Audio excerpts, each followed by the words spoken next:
Hey guys, Peter here to do an album review. Today I'm here to tell you all about the latest from Paradise Lost, Obsidian, out May 15th on Nuclear Blast. This album has 11 tracks, 56 minutes in length, and this is the band's 16th full-length studio album. This is their most diverse album to date. The atmosphere on this record is really one that blends doom and goth. You really feel like these two worlds coming together, not colliding, but coming together and really merging themselves, not just on a track-by-track basis where you have a song that perhaps has more of one world than the other, but you really feel that the blend is happening within the tracks themselves, not only from a sound perspective, but also from a structural perspective. This is an album that as you go through it, you start to discover elements of this on this record that are really part of the band's discography. You're going to find elements that go as far back as Lost Paradise and as recently as Medusa. So a very dynamic album from that perspective that really pulls from everything that the band has done to date, not abandoning anything that is part of their past, that's part of their discography, rather incorporating all of these different elements throughout the years into one solid record. The first thing that I notice about this album is the beautiful ability that this record has to have this dynamic fluidity from track to track and even within certain tracks of mixing these genres. So you have songs that perhaps have a little bit more of a goth vibe, then merging into more of a doom vibe, coming back into a goth vibe, and then you have some songs that have more of the pendulum going more towards one or going towards the other.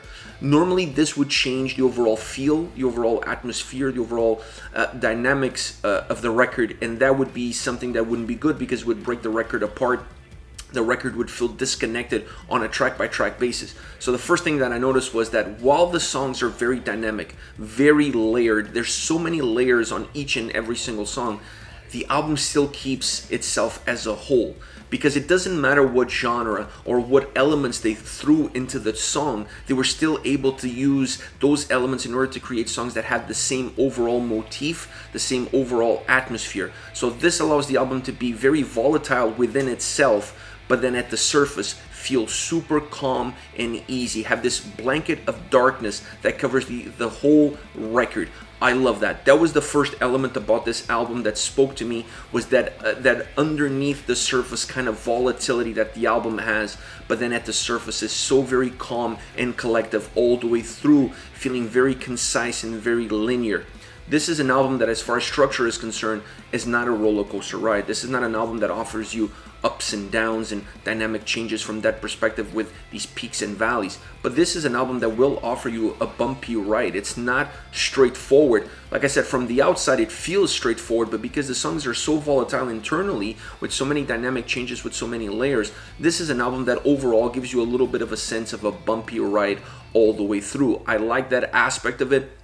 It adds, it has playability to the record, and speaking of playability, this is an album that has great playability all the way through. And one of the reasons I know that is by the time I got to the end of the record, I felt that the album was too short. I didn't realize I was listening to it for an hour. I thought it had only 20 minutes had passed, maybe 5 songs had passed.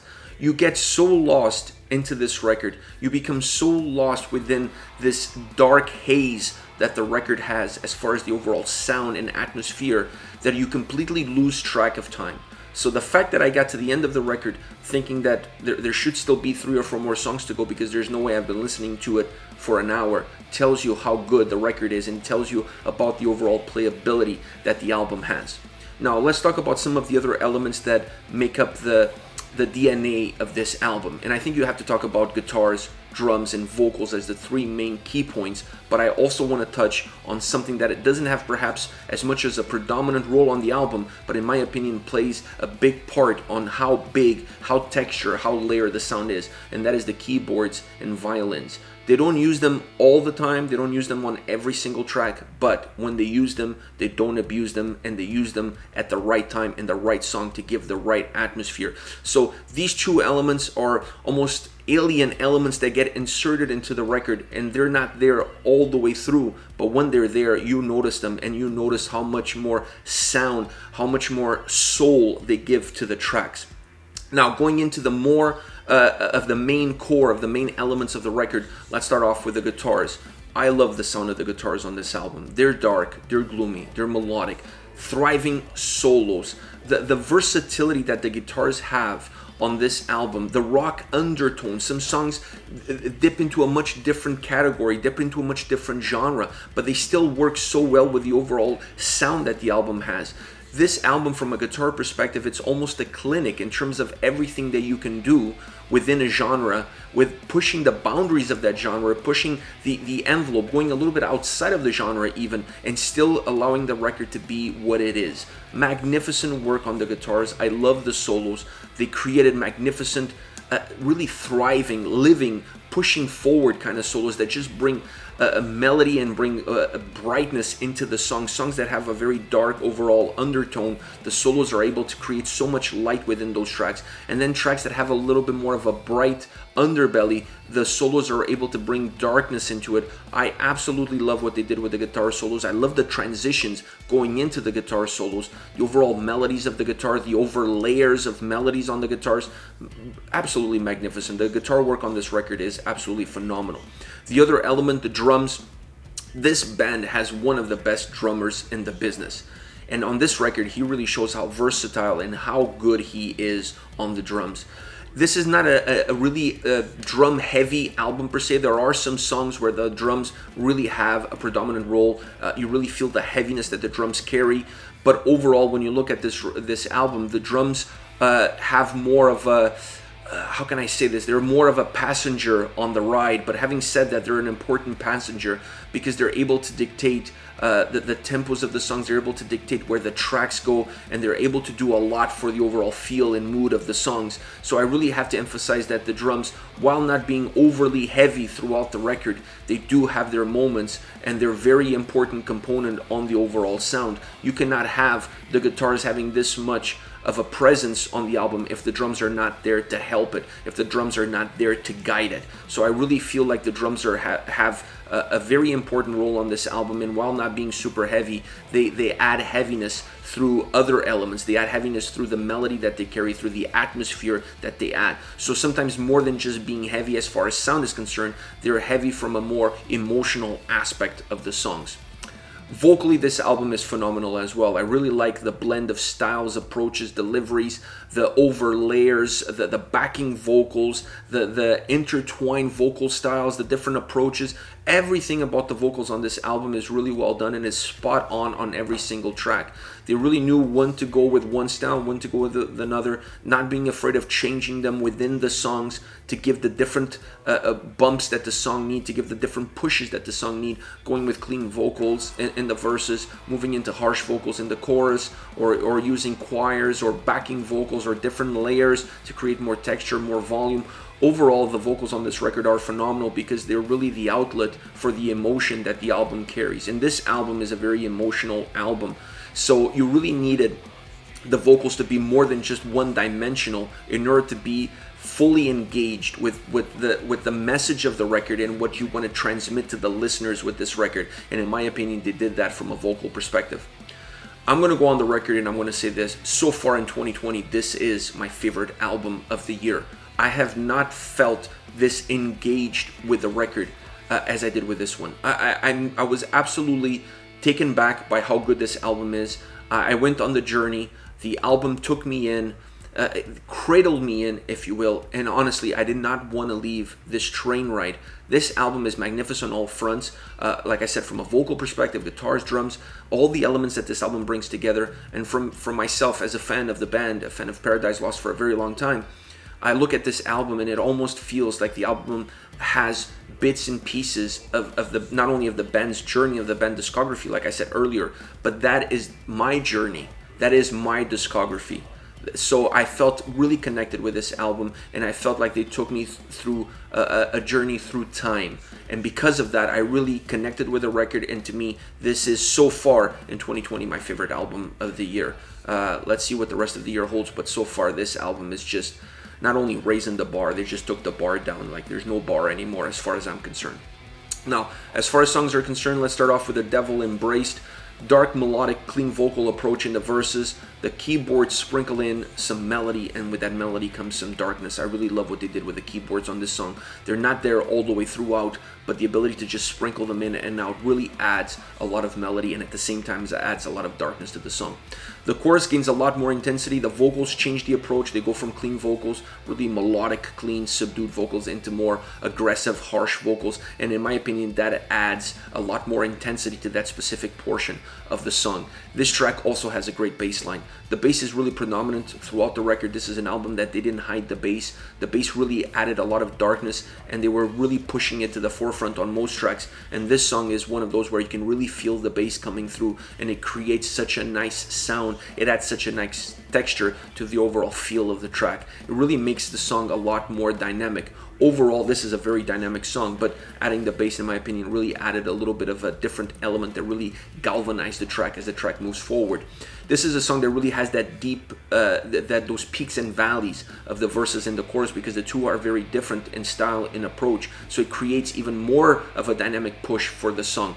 The solo on this track is incredible. I really felt like there was a blast of light into a song that's covered in different shades of darkness, because this song is dark, but depending on where you are on the track, there are different shades of darkness with this song, and the solo just open up the windows and let the sun come right into the song. Love the solo. Next, Forsaken. The opening to this song is really interesting. It starts off with this almost angelic choir opening. I really like it, very different, but it works really well. It really sets the mood of what this song is going to be like. Follow that, you get this almost rock goth opening guitar riff, and the vocals that come with it, they really match the feel, the sound that guitar riff has. The guitars have some bite on this track, some heaviness. I really like that they added a little bit more of substance to the guitars. They were not there just for melody, just for atmosphere, but no, they were there for a little bit more of that. They added a little bit more heaviness to the song, make the song a little bit more robust. But having said that, even with that heaviness being added, they never lost the melody. The melody of the guitars is always there. The vocals add some darkness to the overall style of the song, to the overall feel of the song, and that to me is important because it creates a counterbalance to how the song overall sounds. So you needed something to add a little bit more weight to the track, and in my opinion, the vocals, they do that. The song has a very simple structure in its approach. When you look at this track, the structure itself is very simple, but this is not a simple song. The amount of guitar layers, the amount of layers that this track has makes the song very interesting. So this is, in my opinion, is a very guitar driven track on all fronts. It just feels like the guitar is in the driving seat all the way throughout. When you take a step back, you look at the structure, it feels very simple, very straightforward. But when you start peeling the layers, you see how the guitars are intertwined together, and then how the vocals intertwine with those guitars. This is a very complex driven song that has a very simplistic approach. That's the best way to describe it. I really like how the guitars sound on the track. The guitar driven sound, the solo to me is the culmination of that guitar driven sound that this track has. Masterfully put together, masterfully done, masterfully delivered. The solo is incredible. The solo to me is really the peak of everything that's building up as far as the guitars are concerned on this track. The slight vocal changes and layers are really important in the song because this is a song that's all about the layers. It's all about the guitars driving it, but you need something there to add some heaviness, to add some presence. And in my opinion, the vocals add that heaviness, to add that presence. And then when you add layers to it, it gives it even more texture, it gives it even more volume, it gives it even more presence. Next, Ending Days. Love this song. I love the fact that this is a very stripped down song for the most part. The song really feels like raindrops falling on a funeral day. That's the vibe that you get from this song. You can almost picture that image as you're listening to this track. The vocals are so calm, so subdued. The layers of the vocals add emotion. They don't add heaviness. You have layers in there, and it does make the sound a little bit bigger, but it makes it more emotionally driven, not necessarily heavy. I like that aspect. It creates volume, and it still has that ability to be still very a stripped down track.